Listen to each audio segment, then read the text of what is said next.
Hey, this is Tom. Good morning. And I think it's safe to say that the banking sector is doing a lot worse than we originally thought. And our original thought wasn't that good to begin with. As always, don't click nothing, don't smash nothing, don't buy nothing. And let's get this show on the road. Now, today's video is on the weekend because there's a lot of urgent stuff going on. So I can't wait until tomorrow. So a few things are happening as we speak right now. It's about 9 a.m. over here. By the time you see this video, it's probably going to be 11. But here's what's going on. On the one hand, in the United States, we have an official request from a number of mid-sized banks for the FDIC to come in and announce that they will backstop any downfalls beyond $250,000, just like they did with Silicon Valley Bank. If you remember, when Silicon Valley Bank collapsed, the FDIC came in and eventually beyond the $250,000 were made whole. So anybody with an account in SVB, Silicon Valley Bank, got their money, whether it was below or under the limit, the max limit of the $250,000 per account. Now, this was an isolated event, and there's no guarantee that the Fed or the government or the FDIC or whomever will ever do it for any other depositors out there. So what's been going on over the past few days, and this is something that's important for you to know, even though mainstream media isn't really covering this, is that money has been flowing insanely from smaller regional banks into the big four banks, as expected. I told you this is what's going to happen. So as this was going on and is going on and will continue to go on, because there's absolutely no reason to be in a small regional bank when you can be in one of the big four where none of this can happen. Now, as this is going on, small regional banks are now saying, well, we don't have anything to counter here. I mean, we honestly don't really offer anything better than the big four, except, a friendly smile and somebody that knows your name and stuff like that. That's all fine and dandy, but when banks are falling apart, that ain't gonna cut it. So now they're going to the FDIC and saying, guys, we need you to say that the people's money is 100% safe, that nothing will come of it, no matter how big the account is. Now, this is a mental trick. Now, what's going on here is the smaller banks are asking the FDIC to stop the bleeding. Because if the bleeding doesn't stop, they're going to keep losing deposits, and eventually it's going to be as bad as SVB. I said it in my video. I said, regional banks are going to have to scramble the next few weeks. Now, here's what's going on. If the FDIC makes the statement, it will probably never have to be good on that. Because if they make that statement, they infuse and inject so much confidence into the market that hopefully people will not be rushing towards the big four banks, and the smaller regional banks will stabilize, not requiring the Fed, the FDIC, to actually help. That's the idea here. Infuse confidence, stop the bleed, and actually never have to be made good on that promise. Not that they will, not pay up, but I think that they will never have to, even if they make that statement. Now, I don't know if the FDIC will do it. They're being asked to say, for the next 2 years, we're going to backstop everything, no matter how big your account is. Now, I have no idea if they'll do it or not. I'm not a fortune teller, but the fact that the smaller banks are now officially asking that and making this public means that things are a lot worse than we thought. And we already had a pretty poor opinion on the state of regional and smaller banks. Now, get this. The Fed also thinks that things are a lot worse than what they're telling people. They're telling you to remain calm and to stay calm, calm and collected and cool and all that jazz.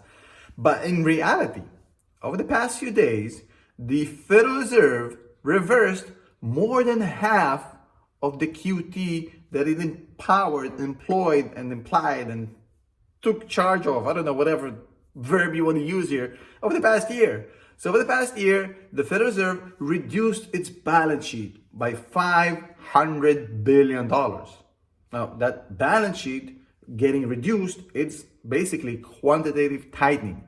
Money is getting sucked out of the market. Now, that took a whole year. That 500 billion reduction took a whole year because they're terrified about that. Now, over the weekend, we learned that the Federal Reserve bought back 300 billion of bonds. So they pretty much reversed half of the past year's QT in just 48 hours. Now, that is called slamming on the gas or the brake, whatever you want to use here, as if panic just started. You don't do that unless you're terrified about the potential collapse of your banking sector. Now, obviously, that does not necessarily mean that the QT era is over. That might be a one-off or 1 week or whatever that may be until the crisis, subsides. But the fact of the matter is that the Fed did that. And the fact is that that means fear. That means panic. That means that things are a lot worse than they are telling you. So anybody with bank accounts in smaller banks, as we speak right now, is rushing towards the big four banks unless the government does something to regain confidence. Now, it doesn't help that across the pond, Credit Suisse is in the world of pain, and the solution is actually even worse than people thought. Now, 3 days ago, I made a video and I said, as Credit Suisse stock was dropping, I said, the collapse of Credit Suisse is inevitable. I said the government will come in and bail them out, which they did. They gave them 50 billion. I also said that the government has had enough of their shenanigans. Over the past 20 years, this bank managed to get into drug trafficking, corporate espionage, multiple tax evasion schemes, supporting the Yakuza, helping Iran circumvent sanctions, supporting totalitarian regimes in Nigeria and all sorts of places. I'm just, spitballing it. There's lots more there. It's insane. The amount of clownery that went on in Credit Suisse over the past 20 years is mind-blowing. And the culmination of it all, the peak of it all, was the actual 5.5 billion they lost in 2021 to the famous Archegos Capital scandal. So this bank, and ask any Swiss person you know, there's not one single person in Switzerland that wants to see Credit Suisse survive this. They want this thing gone. It's a disgrace. It's an evil bank that has done nothing but evil and fucked things up for its investors for 20 years. Swiss people hate Credit Suisse. Now, the Swiss government is the long arm of the Swiss people. And believe me when I say that nobody wants this bank to keep doing what they're doing. Now, despite the fact that I told you 3 days ago, I told you, UBS will be forced by the Swiss government to buy this bank at pennies on the dollar, and the Swiss government will guarantee that nothing bad will happen to UBS if they take this pile of garbage and swallow it. Told you 3 days ago, and now it's exactly what's going on. The Swiss government is going full blast on this. Now, check this out. UBS is offering $1 billion to buy this pile of garbage. Now, the market cap of Credit Suisse is $8 billion. So it's 1/8 of its actual market cap. So literally pennies on the dollar.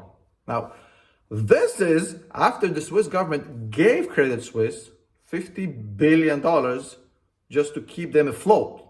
That happened just last week. Let's be clear. So they got an influx of 50 billion, and now somebody's willing to take them on 1/8 of their price. And get this, UBS is asking for government guarantees for everything and a MAC clause. Now, if you're not familiar with MAC clause, it's okay. You probably have not been working in M&A, but a MAC clause pretty much says material adverse change. Basically, UBS says, with the 50 billion, with the 1/8 price, with the guarantees, we still get to walk away if there's a material adverse change. So basically, they get to go walk away if the deal isn't attractive enough, even at this price. Now, it's not really super fair for the shareholders of Credit Suisse, and I totally understand that, and that's why you heard the biggest shareholder of Credit Suisse come out and already say they're going to vote against this deal. Because, it's basically wiping them out. They're going to wipe out the shareholders. But if you invested in Credit Suisse, after everything I just told you, 20 years of corruption, tax evasions, drug trafficking, tax evasion schemes, they actually had a scandal where they forged client signatures, their own client signatures, to take their money and invest it in stocks without the client's knowledge. I mean, I can keep doing this all day. After you invested money in that fine institution, what did you think is going to happen to your money? I mean, I'm not hating on the shareholders, but I'm saying, guys, you invested in this? I mean, I would rather invested in Nikola than this. Anyways, jokes aside, the Swiss government has had so much enough of this bullshit that they're actually going full blast USSR Stalin mode on this thing. The Swiss government is now passing a law, get this, to override the shareholder vote of Credit Suisse to facilitate the sale to UBS. Basically, the Swiss government is going to make this company get bought by UBS despite shareholder vote in the most communist play of all time since 1989. And that's okay because they had enough of this. They want to be done with this. It's an embarrassment to the Swiss government and to the Swiss people, and totally get it. Now, that's the crazy part. The idea is to get the deal done by Monday. Now, a merger, if you ever work in M&A, it's like 6 months to 18 months to get done at minimum. This thing is going to get done before lunch on a Monday, over the weekend. Imagine how bad the Swiss government wants this thing gone. Now, where does it leave us? Well, the global banking industry, not in as much deep doo-doo as Credit Suisse, because Credit Suisse was an absolute horror show of management. The US banking industry is not in the same spot as SVB, because again, this was a horror management show by SVB. But in general, much like the regional banks in the US that are now having to face the ramifications of insecurity in the banking system, similar things can happen in Europe, and that feeds into each other. Is this kind of a 2008 banking collapse? Not really, but it's a lot worse than mainstream media is telling you, as far as, just remain calm, it's just a minor idiosyncratic collapse. No, there's actually issues here. So hopefully this gets resolved soon. Keep enjoying your weekend. Love you all. Remember, don't click nothing, don't smash nothing, don't buy nothing. See you in the next video.